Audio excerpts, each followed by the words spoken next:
सो grass eating animals, अभी हम आपको समझाने के लिए I am taking the example of cow.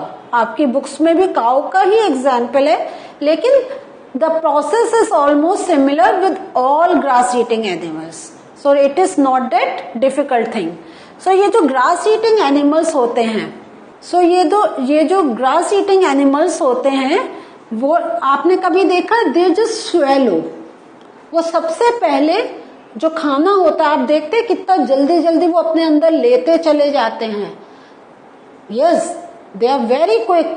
आप देखते हैं अगर हॉर्स है, वो तो उसने घास में अपना मुंह रखा है, तो कभी वो ऐसा होता है कि बाहर उठा के वो रेस्ट करके again he is putting, no, he keep on taking it. कैसे वो ले लेते हैं? क्योंकि they just take it in their mouth and swallow it. और जो स्वेलो करके क्या करते हैं, तो swallow the grass and store in rumen. So there is a part in herbivore animals and that part is known as rumen. ये जो rumen होता है, अगर आप देखें तो it is located here. This is rumen. अब इसका क्या होता है, let us study. ये जो rumen होता है, partially food is digested and called cud. So in rumen partial food digestion takes place, और जो ये partially digested food होता है, that is known as cud. So have you ever seen कि when cow is sitting or buffalo is sitting और उसके पास खाने को कुछ भी नहीं है, but then you see that cow is continuously moving its mouth, या जो बफेलो है it is continuously moving its mouth, और उसके माउथ में क्या होता है, कुछ आपको खाना भी दिखाई देता है, जबकि उसके आसपास देयर इज नो फूड. तो ये जो इन्होंने जल्दी से खाकर they have stored in rumen और एक पार्शियल डाइजेशन कर लिया, and that partially digested food is कड. ये जो कड होता है, ये वापस इनके मुंह में आ जाता है, it comes back in their mouth, and this जो cud when it returns to the mouth in lumps and then animal chews. तो नाउ यू नो कि जो कॉन्टिन्यूसली हम वो च्यू करते हैं जबकि उनके पास आसपास फूड नहीं होता है, that is because of the undigested food that is coming back in their mouth and then they chew it properly for the proper digestion. So इसके साथ जो हमने अभी वर्ड्स पढ़े, कड, rumen, तो इससे related there are two new words for you to remember, rumination and ruminants. So first we will look for rumination. So rumination क्या है? It is a process of chewing cud by herbivorous animals. This is called rumination. Means जब वो लगातार अपना बैठ के मुंह चलाते रहते हैं और जो lumps they keep on chewing, that process is known as rumination. Ruminants क्या होता है? तो animals such as cow या sheep या grass eating animals that has more than one stomach and that swallows food and then brings it back to the mouth to continue chewing it. So those animals are known as ruminants. तो अगर आपको ये word मिल रहा है ruminants, this means grass eating animals.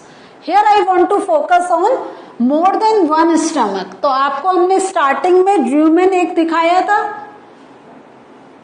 if you remember, ये हमने दिखाया था rumen, ये दिखाया था.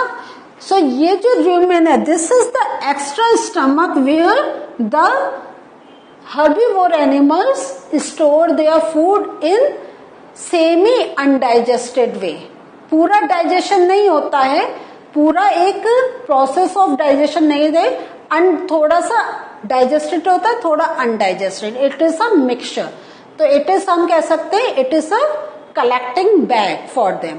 लेकिन वहां पर भी थोड़ा सा जो हमारा डाइजेशन होता है, वहां पे स्पेशल बैक्टीरिया होते हैं डेट हेल्प्स इन क्या, ग्रास को अपने उसको डाइजेस्ट करने के लिए। इसको अभी हम और डिटेल में समझते हैं।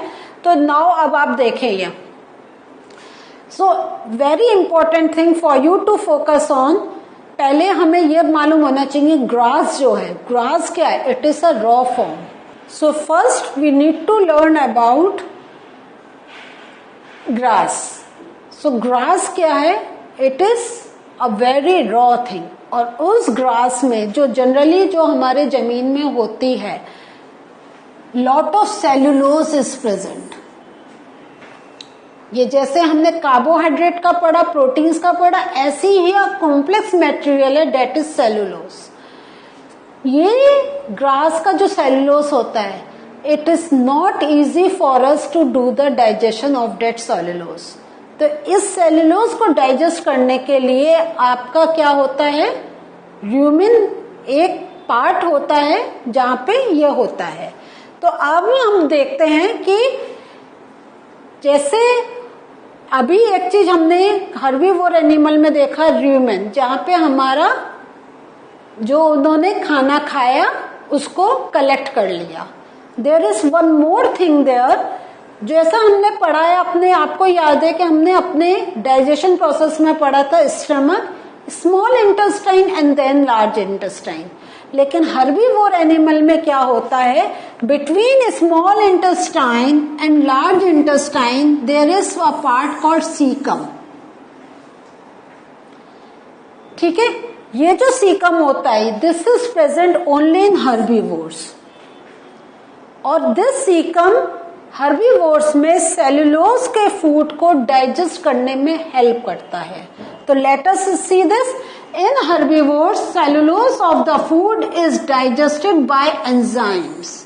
So like we told you कि हमने अभी क्या सीखा था कि there are digestive juices secreted in small intestine and large intestine as well as in किसमें, stomach में, वहां पे the process of digestion was taking place. In the same way, the cellulose that is present in the grass, एक special part होता है caecum, where special enzymes are secreted to do the digestion of cellulose. The other thing is, जो आपको मैं बार बार पूछ रही थी कि why human beings are not able to eat grass, because now you know the answer कि this caecum is absent. This caecum is absent in human beings and many other animals. So this is the thing that you now can understand कि how does the body of a herbivore animal is different from normal human beings या normal जो और the animals that cannot eat grass. तो हर animal को आप कहीं grass खा लो, ऐसा नहीं हो सकता है। हर का एक फूड हैबिट होती है, according to their food habit उनके जो बॉडी ऑर्गन्स आते हैं होते हैं, they are according to that. So in herbivore animals today you have learn two parts, that is lumen and caecum. Lumen is the part where they just store the food and caecum is the part where special enzymes are produce for the digestion of, क्या नया word सीखा आपने आज, cellulose, for digestion of cellulose. So kids, today after human beings, today you have learned something about different animals those who eat grass. So हम इनको कैसे, the process of digestion is different from normal human being. So it is very easy for you to count the difference between these two types of animals, एक human beings और एक herbivore animal. And now you come to know कि हमने human body में different parts पढ़े थे, but in herbivore also there are different parts. And आज आपको एक और लर्निंग हुई कि every part place a very important role in the body. If we are talking about the digestive system, then the parts related to the digestive system play some very specific role। और आगे आगे चल के जो आप और अपने body के प्रोसेस को पढ़ेंगे, then you will come to know some more parts that are related with some different function। So this is the way you can do the revision also, कि आप जब आप ह्यूमन बॉडी का revise कर रहे हैं तो आप सोचे मैंने हर्बीवोर में कौन सा एक्स्ट्रा वर्ड पढ़ा था, and then why this a particular thing is possible and why a particular thing is not possible. इसका भी आपको डिफरेंस समझ में आया। तो अब आपको पता चला ये जो गाय या भैंस खाली बैठे अपना मुंह चलाते हैं, तो it is not the thing that they don't have anything in the mouth, they have something in the mouth. और उसके लिए हम क्या वर्ड यूज करते हैं, सोचिए। एक वर्ड हमने आज नया सीखा है, that is cud. The undigested food that is coming in their mouth, that is known as cud. So आज का लर्निंग का यहाँ सेशन कंप्लीट होता है। अभी इस चैप्टर में थोड़े से और इम्पोर्टेंट पॉइंट्स हैं that I will take in the next session. तो till we meet again, have a good revision of this chapter. नए नए वर्ड्स हैं, नए नए प्रोसेस हैं, जितना रिवाइज करेंगे you will learn more. Take care.